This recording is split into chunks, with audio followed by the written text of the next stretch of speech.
Salut à tous, numéro 2 de la review NFL, c'est maintenant, let's go. Allez, cette semaine, au contraire de la semaine dernière, on commence par les flops.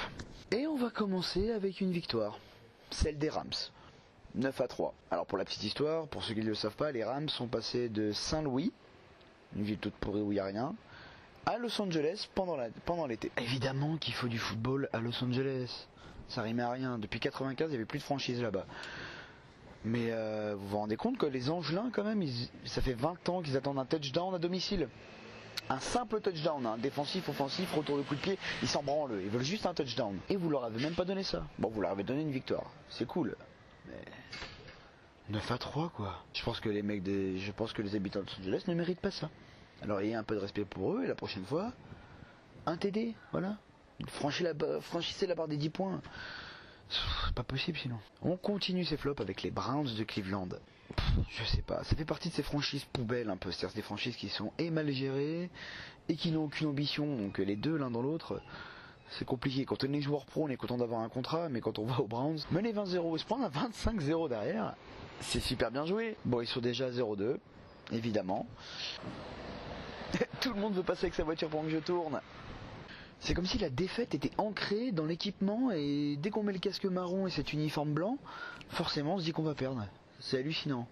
Alors en plus, vu qu'ils ont perdu McCown, mais je vais revenir leur QB pendant le match, ils ont usé leur 5e quarterback en 5 journées sur 2 saisons d'affilée. Le flop numéro 3, je pense qu'il est assez évident pour tout le monde. Ce week-end, il y a eu à peu près une vingtaine de grosses blessures qui ont entraîné au moins une semaine d'indisponibilité. Et pas des moindres, hein. Adrian Peterson, l'un des meilleurs coureurs de la ligue, Ware, l'un des meilleurs D-line de la ligue aux Broncos, McCoy, des Browns, en plus. Vous avez aussi Garoppolo, le remplaçant de Brady aux Patriots. Ah oui, j'ai oublié RG3 aussi, mais bon, évidemment, il est aussi aux Browns. Pas de ma faute aussi. Au final, c'est juste parce que les joueurs NFL sont des grosses brutes qu'il y a beaucoup de franchises qui veulent pas être à 2-0, donc ça a tapé fort. Ça a tapé sec, et donc du coup, je crois que c'est 17 blessures d'une semaine ou plus à déplorer cette semaine. Pas de chance. Allez, on passe désormais au top de la semaine. Bon, à tout seigneur, tout honneur, hein. La meilleure défense de début de saison, les Texans. Et attention, et vous le gardez pour vous, hein.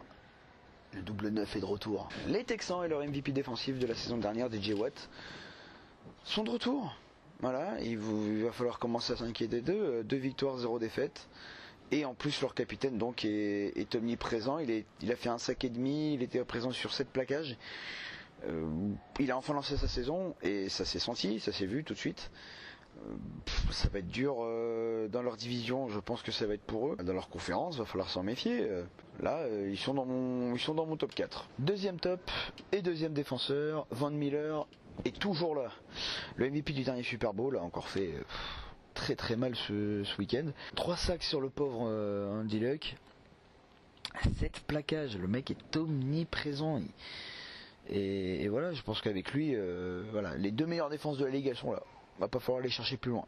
Et il faut se rendre compte qu'un mec comme ça, quand il est présent et dans cette forme-là, les équipes, et ça a été le cas ce week-end, les équipes font tout pour l'éviter. Allez, numéro 3, on va quand même mettre un QB, mais on met un rookie. Carson Wentz envoie le steak en ce début de saison, 3 TD, 0 interception. Là, il nous a fait une performance remarquable, 190 yards, une gestion du tempo, il a mené l'équipe vraiment parfaitement.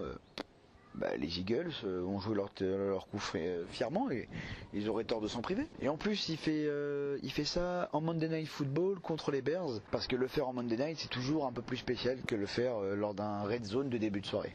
Bon, grâce à Carson Wentz, on peut dire que les Eagles planent en ce début de saison.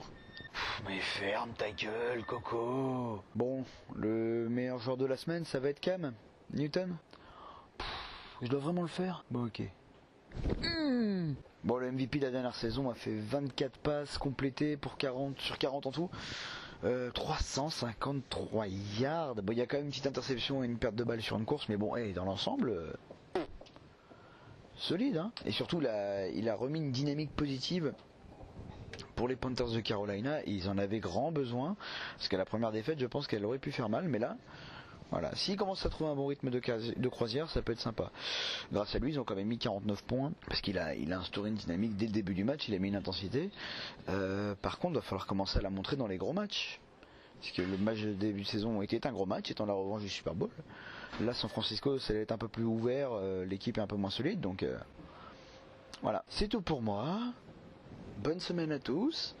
Demain soir, les Patriots avec Edelman en deuxième QB et leur troisième QB rookie vont jouer les Texans. J'ai hâte de le voir, mais j'ai un peu peur pour mes petits pattes. Ça va être compliqué. Bon allez, bisous à tous et à la semaine prochaine.